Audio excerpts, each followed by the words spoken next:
Question बहुत ही simple way में आपको आंसर को करना है, क्योंकि भारत की विदेश नीति अपने आप में एक अहम योगदान रखता है। इंडियन फॉरेन पॉलिसी के तहत देखते हैं कि आपने 12th क्लास में ही पढ़ाई करी होगी, तो आपके 4th सेमेस्टर में भी दिया हुआ है।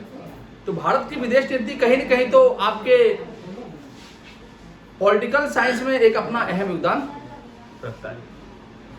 भारत की विदेश नीति जो है कई सिद्धांतों पर आधारित है, जिनमें अलग अलग सिद्धांतों को मैं लिख दूंगा, अलग अलग पॉइंटों को लिख दूंगा, उन पॉइंटों को एक्सप्लेन कर दूंगा और उन पॉइंटों को आप समझने की कोशिश करेंगे और एग्जाम में बेहतर से बेहतर क्वेश्चन आंसर को करने का प्रयास करेंगे।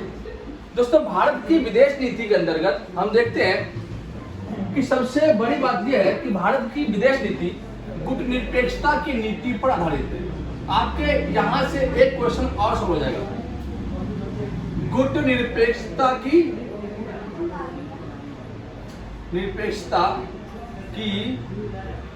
नीति।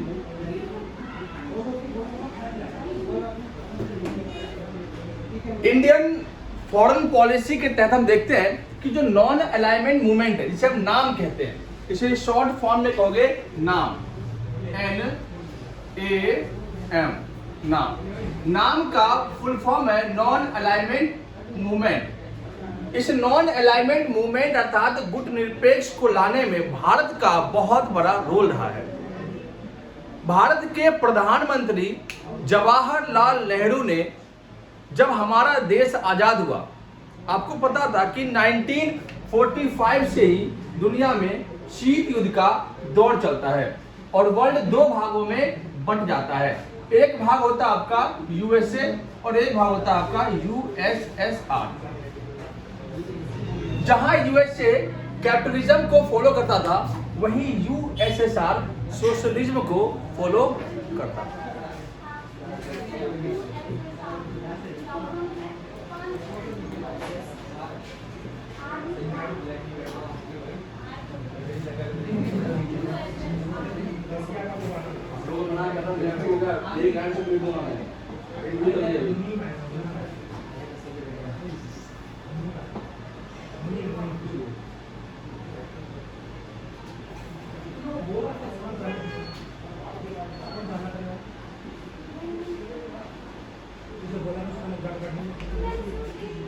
तो एक तरफ आपका था, एक तरफ आपका था यूएसए और एक तरफ था आपका यूएसएसआर। जो यूएसए था ये पूंजीवादी गुट का था, पूंजीवाद का, और ये था आपका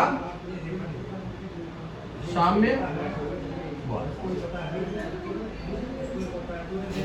तो यूएसए और यूएसएसआर के बीच जो है ये शीत युद्ध का दौर लगभग 45 सालों तक चलता रहा, लगभग 1990 तक। तो दुनिया जो थे, जितने भी देश थे, तमाम कोई ना कोई देश या तो यूएसए में शामिल था या यूएसएसआर में। तो हमारा देश 1947 में आजाद हुआ। आजादी के बाद हमने देखा कि भारत की जो नीति रही है वो ये रही है कि ना तो हम यूएसए के पक्ष में रहेंगे और ना हम यूएसएसआर के पक्ष में रहेंगे। अर्थात हम दोनों महाशक्तियों से अलग होकर के अपने एक अलग गुट का निर्माण करेंगे। तो भारत का साथ देने वाले काफी सारे कंट्री थे। उन कंट्रियों में मुख्य कंट्री आपके, एक तो आपके मेन आपके थे भारत, दूसरा आपके थे इजिप्ट जिसे मिस्र कहते हैं, तीसरा आपके थे यूगोस्लाविया, फिर आपके थे घाना, फिर आपके थे इंडोनेशिया।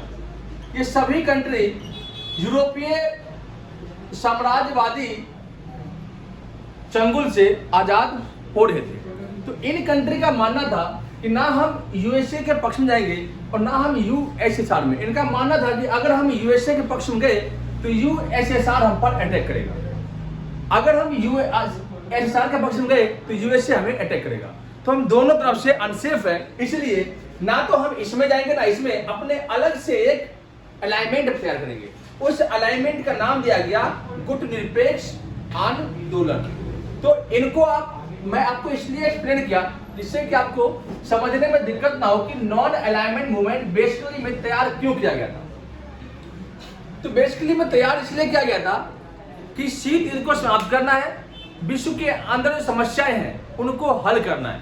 तो इनके उद्देश्यों को मैं अभी लिख दूंगा, अभी ध्यान रखना। तो नॉन अलाइनमेंट मूवमेंट को आगे बढ़ाने के लिए, पहली बात आगे बढ़ाने के लिए देखा गया कि 1955 में 1955 में अफ्रो समिट लाया गया, अफ्रो सम्मेलन। अफ्रो सम्मेलन लाया गया। अफ्रो सम्मेलन इंडोनेशिया के बांडुंग शहर लाया गया, बांडुंग शहर। इस अफ्रो सम्मेलन के बाद यह तय किया गया कि गुटनिरपेक्ष आंदोलन का जल्द से जल्द जो है सम्मेलन बुलाया जाए। तो गुटनिरपेक्ष का पहला सम्मेलन हमने देखा 1961 में, 1961 में यूगोस्लाविया की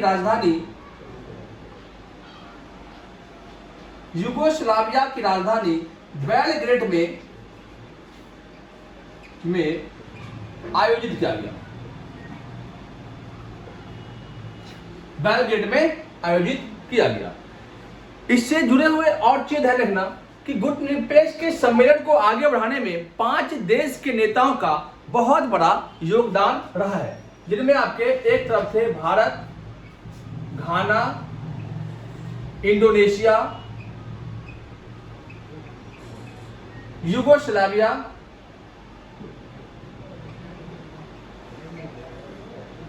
मिस्र, ये 5 कंट्री। और इनके नेता का नाम आप तो लिखना ही, मैं आपको लिखना होगा, नंबर अगर लेना है तो।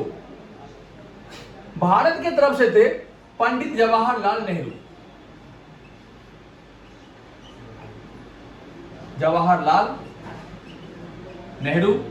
घाना के थे वामे एनक्रुमा।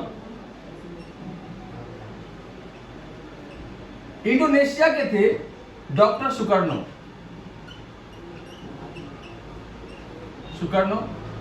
यूगोस्लाविया के थे जोसेफ ब्रॉज टीटो कहते हैं इसको। मिस्र के थे गामल अब्दुल नासिर।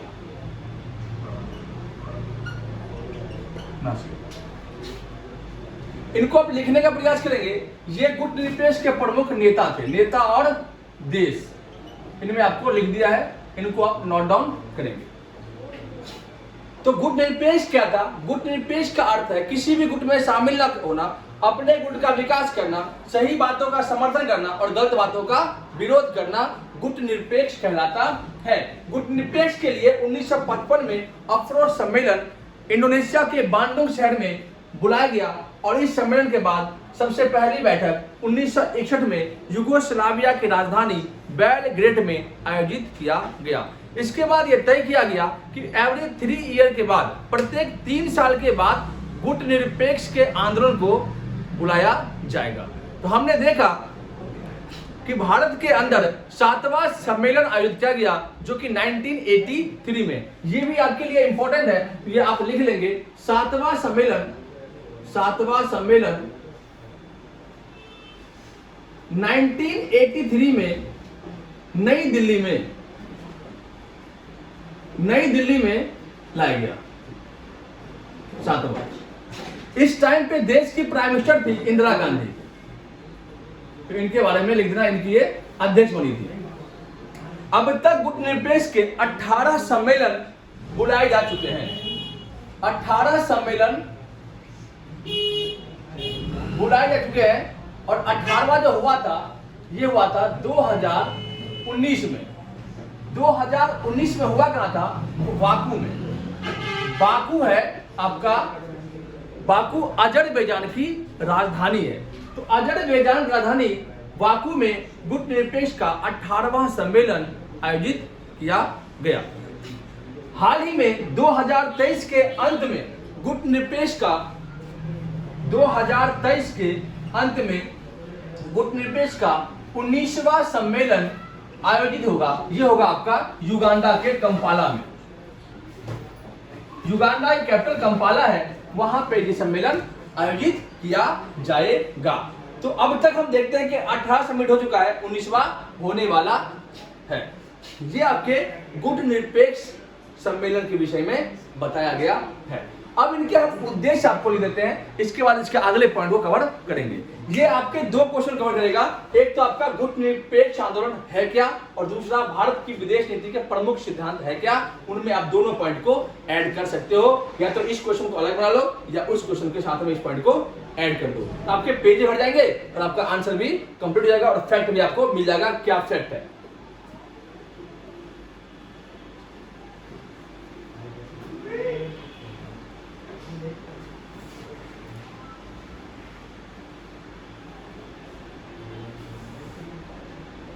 अब इसके उद्देश्य पर चलते हैं, गुट निरपेक्ष के उद्देश्य।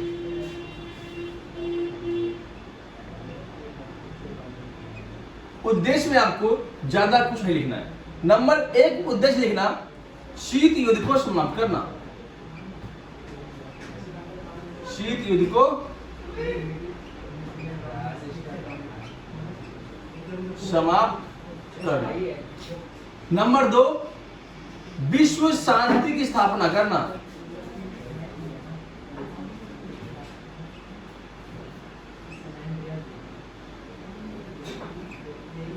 स्थापना करना। नंबर 3 पर्यावरण की रक्षा करना।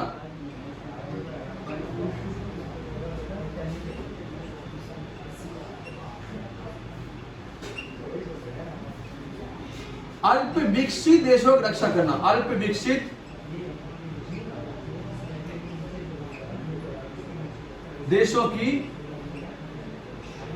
रक्षा करना। नंबर नेक्स्ट, आतंकवाद को समाप्त करना।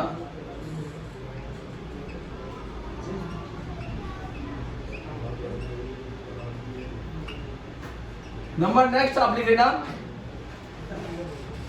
महामारी को खत्म करना।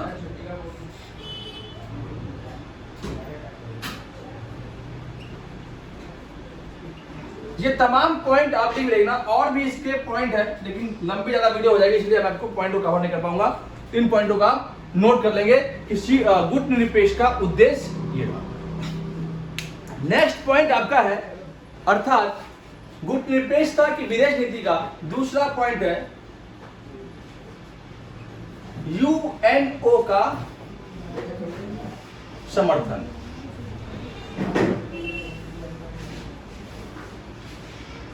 आपको पता होगा कि दूसरे विश्व युद्ध की समाप्ति के बाद विश्व के अंदर एक नए अंतरराष्ट्रीय संगठन की स्थापना की गई, क्योंकि 1920 में जो लीग ऑफ नेशन बना था वो विफल हो गया था और वो विश्व युद्ध के समय में ही खत्म हो गया। तो अमेरिका के राष्ट्रपति ने दोबारा से यूनाइटेड नेशन ऑर्गेनाइजेशन बनाया और इसकी स्थापना 24 अक्टूबर 1945 को हुई थी।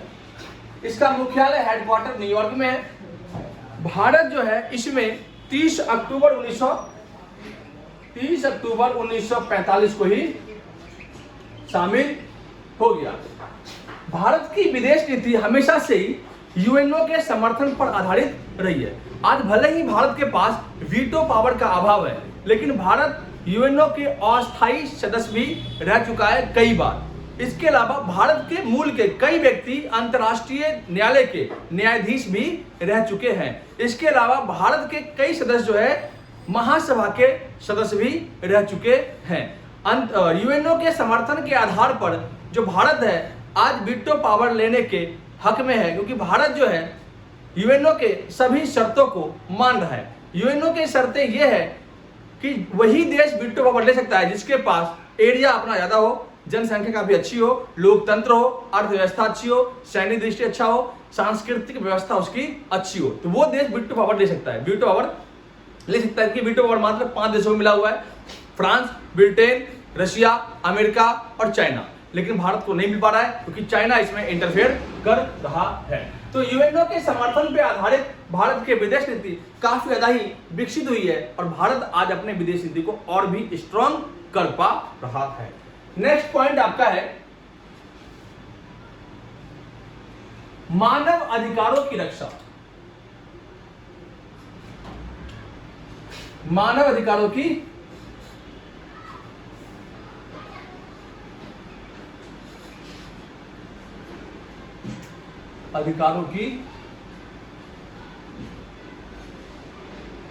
रक्षा। भारत जो है मानव अधिकारों की रक्षा के लिए काफी सारे कार्य किए। अगर हम बात करते हैं यूएनओ के अंतर्राष्ट्रीय मानव अधिकार आयोग की, तो 10 दिसंबर 1948 को अंतर्राष्ट्रीय मानव अधिकार आयोग की स्थापना हुई। भारत यूएनओ के समर्थन को देखते हुए 1993 में राष्ट्रीय मानव अधिकार आयोग की स्थापना की। इसके तहत भारत जो है अपने देश के अंदर मानव पे हो रहे अत्याचारों को दूर करता है और एक प्रकार से अंतर्राष्ट्रीय स्तर पर मानव के हितों की रक्षा करता है। तो भारत की विदेश नीति में गुटनिरपेक्षता की नीति, यूएनओ का समर्थन और मानव अधिकारों की रक्षा, ये 3 पॉइंट हुए। अगले पॉइंट को चलते हैं। अगला पॉइंट आपका है आतंकवाद विरोधी कानून।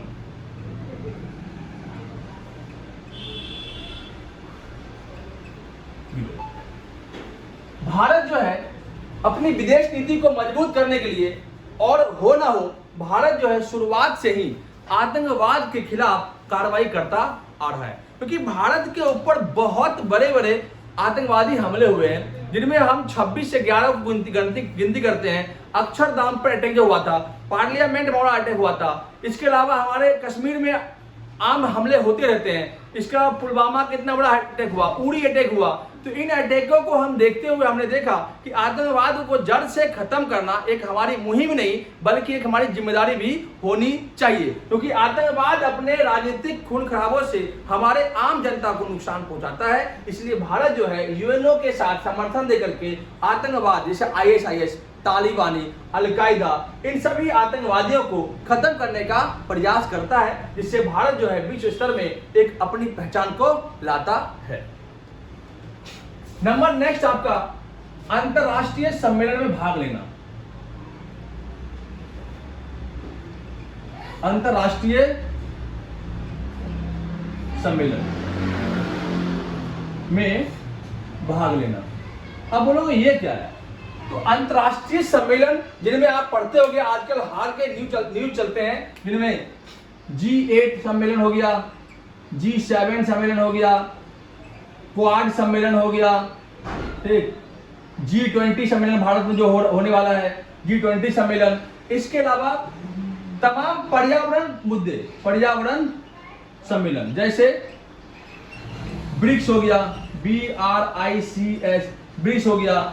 इसके अलावा और भी कई सारे अंतरराष्ट्रीय सम्मेलन है। इन सम्मेलन में भारत जो है अपना अहम योगदान रखता है और दुनिया के अंदर जितने भी विभिन्न मुद्दे हैं जो कि देश को खतरे में लाता है, उन मुद्दे को ला करके देश को एक मजबूत कड़ी की ओर लाने का प्रयास करता है।